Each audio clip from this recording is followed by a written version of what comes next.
Hi hello నమస్తే this is Suvarna welcome to Suman TV. So ఈ రోజు నాతో పాటు స్టూడియోలో ఉన్నారు స్పిరిచువల్ గురు అనంత సాయి కృష్ణ గారు.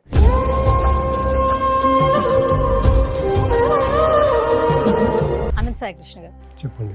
ఏ పని చేసినా మంచి చెడు రెండు ఉంటాయి. అవును. ఒకప్పుడు ఏంటంటే చిన్న పిల్లలు పెరిగేటప్పటి నుంచి పెద్దయ్యే వరకు తల్లిదండ్రులు చెప్తుంటారు తప్పేది ఒప్పేది, నిజమేంటి అబద్ధం ఏంటి, తప్పుకున్నటువంటి స్ట్రెంగ్త్ ఏంటి, ఒప్పుకున్నటువంటి స్ట్రెంగ్త్ ఏంటి, నిజాయితీగా బ్రతికితే లైఫ్లో ఏం సాధిస్తాము, నిజాయితీ లేకపోతే నెక్స్ట్ లైఫ్ ఏ విధంగా ఉంటుందనేది పిల్లలు పుట్టినప్పటి నుంచి పెరిగి పెద్దయ్యే వరకు తల్లిదండ్రులు, గురువులు, పెద్దలు నేర్పిస్తూ ఉండేవాళ్ళు. స్టిల్ ఇప్పటికి కొన్ని కంటిన్యూ అవుతున్నాయంటే క్వశ్చన్ మార్క్. యాక్చువల్లీ నిజానికి అబద్ధానికి ఎంత వ్యత్యాసం ఉందో చాలా మందికి తెలియదు. ఎవరు తెలుసుకుంటున్నారు? ఆ వ్యత్యాసం తెలిసిన వాళ్ళు మాత్రమే చెప్తున్నారు. అరే నువ్వు ఈ పని చేయొద్దురా, ఈరోజు నువ్వు చేసేసావని ఫీల్ అవుతుంటావు, తప్పు చేసిన ప్రౌడ్గా చెప్పుకుంటున్నావు, ఏదో ఒక రోజున కర్మ విల్ బ్యాక్. కర్మ సిద్ధాంతం అనేది ఒకటి ఉందిరా, చాలా రేర్గా చెప్తుంటారు ఈ పదాన్ని. నిజంగానే మనందరి లైఫ్లో మనం కర్మ సిద్ధాంతాన్ని నమ్మాలా? నిజంగానే భగవంతుడు మనం సృష్టించింది భగవంతుడే కాబట్టి, సో బ్రహ్మకి తెలియంది ఏది జరగదు కాబట్టి కర్మ అనేది ప్రతి ఒక్కరి లైఫ్లో రీబ్యాక్ వస్తుంది. ఖచ్చితంగా కర్మ అనేది మనం ఏదైతే చేస్తామో, నీవు నేను చేసిన మంచి చేశాను, నువ్వు మంచి పొందాలి నువ్వు ఎలా అనుకుంటున్నావో దానికి సంబంధించిన రిజల్ట్ వచ్చినప్పుడు మనిషి సంతోషపడుతున్నాడు. కానీ చెడుకు సంబంధించిన కర్మలు ఏవైతే చేస్తావో దానికి సంబంధించిన రిజల్ట్ కూడా 100% కంబ్యాక్ అయ్యి మన దగ్గరకు వస్తుంది. ఆ రోజు మన దగ్గరకు వచ్చినప్పుడు మనం బాధపడుతున్నాము. ఇప్పుడు మనం ప్రజెంట్ ఏమున్నామంటే మనము సెల్ఫ్ సాటిస్ఫాక్షన్ కోసం తప్పులు చేస్తున్నాము, ప్రజెంట్ సంతోషంగా ఉండడానికి. దీని కర్మ భవిష్యత్తులో ఎలాగుంటుందనేది మాత్రం ఎవరు ఎక్స్పెక్ట్ చేయరు. ఇది బిలీవ్ చేస్తే మాత్రము భవిష్యత్తులో తప్పులు చేయరు. కర్మ అంటే ఏంటంటే, కర్మ అనేది ప్రతిఫలం అండి. అది నువ్వు మంచి చేస్తావో మంచి నీ దగ్గరకు వస్తుంది, చెడు చేస్తావో చెడు నీ దగ్గరకు వస్తుంది. ఇప్పుడు మనము కర్మ సిద్ధాంతం గురించి మాట్లాడుకుంటున్నాము అండి. కర్మ సిద్ధాంతం గురించి అందరికీ తెలిసిన వ్యక్తి, మనకందరికీ అర్థమయ్యే విధంగా ఒక వ్యక్తి చెప్పాడు.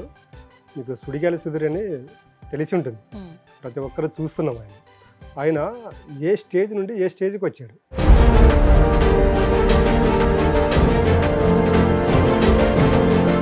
డీ ప్రోగ్రాంలో చూశాను.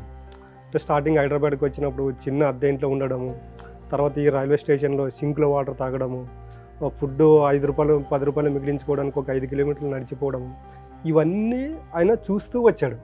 ఇది ఆయన చూస్తూ ఇవన్నీ నాకు కష్టాలు వచ్చాయని ఆగిపోలేదు కదా, ఆయన ట్రై చేసుకుంటూ వచ్చాడు.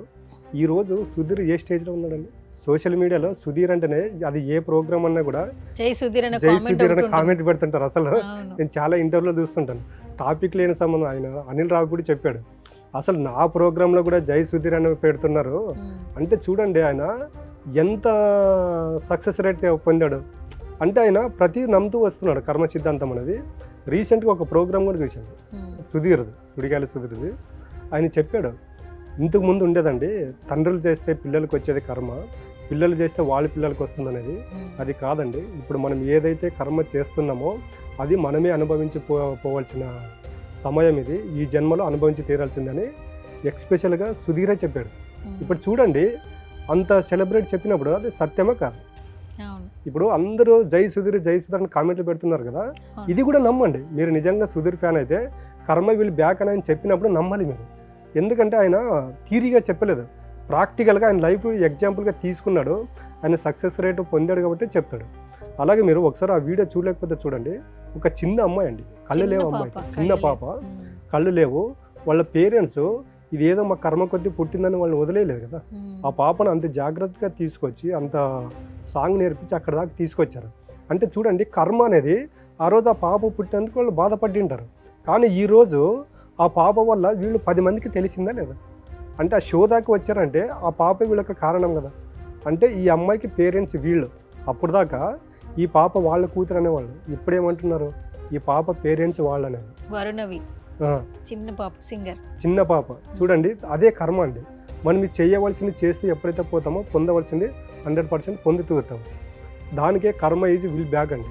మనం ఖచ్చితంగా మీరు ఎవరికైతే హీరోలకి ఫ్యాన్స్ ఉన్నారో వాళ్ళు ప్రతి ఒక్కరిని ఫాలో అవ్వండి, వాళ్ళు 100% చెప్తున్నారు కర్మ ఖచ్చితంగా ఉంది, నమ్మండి, ఫాలో అవ్వండి. హీరో నాని గారు కూడా చాలా ఇంటర్వ్యూలో చెప్పారు.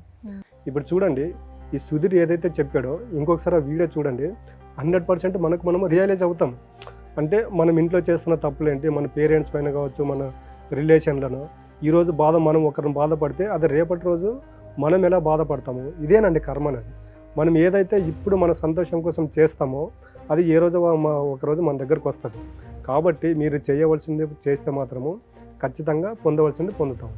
అది పాజిటివ్ పనులు అయితే పాజిటివ్ కర్మ, నెగిటివ్ కర్మ అయితే నెగిటివ్ కర్మ. ఎగ్జాంపుల్ సుధీర్ గారు అండి, ఆయన ఆ రోజు పాజిటివ్ అన్ని చేసుకుంటూ వచ్చాడు కాబట్టి ఈ రోజు ఆ స్టేజ్లో ఉంది. దట్టు ఒక సెలబ్రిటీ స్టార్డమ్ వచ్చిన తర్వాత కొన్ని విషయాలు చెప్తే అందరూ ఫాలో అవుతుంటారు. అవును, ఎందుకంటే ప్రోగ్రామ్తో సంబంధం లేదు, ఆయన కనిపిస్తే చాలు, ఆయన కనిపించకపోయినా జై సుధీర్ అని కామెంట్ పెట్టే స్టేజ్లో సుధీర్ గారు ఉన్నారు. కాబట్టి రైట్ నో రీసెంట్గా మీరు అన్నట్టు కర్మ గురించి చెప్పిన వర్డ్ చాలా బాగా వైరల్ అయింది. వైరల్ అయింది. ఇప్పుడు ప్రతి ఒక్కరు మనం అనుకుని అర్థమవుతుందని ఆ రోజు ఎగ్జాంపుల్ అని నేను ఒక క్లయింట్తో మాట్లాడుకుంటున్న కర్మ సిద్ధాంతం గురించి. కరెక్ట్ అదే మూమెంట్ ఆ వీడియో వచ్చింది. అంటే చూడండి, మనము ఒక అడుగు వేస్తే భగవంతుడు 100 అడుగులు మనకి దారి చూపిస్తాడు అన్నాడు కదా. వాళ్ళకి ఎగ్జాంపుల్ అదే చెప్పాను. ఇప్పుడు మీరు ఏదైతే కర్మ గురించి చెప్తున్నారో మనం మాట్లాడుతున్నప్పుడు ఈ వీడియో వచ్చింది చూడండి అని చెప్పాను అనమాట. అంటే మనిషి మారాలని ఎప్పుడైతే ప్రయత్నిస్తాడో ఆటోమేటిక్గా భగవంతుడు కూడా మనకు ఒక దారి చూపిస్తాడండి, ఏదో ఒక మార్గం.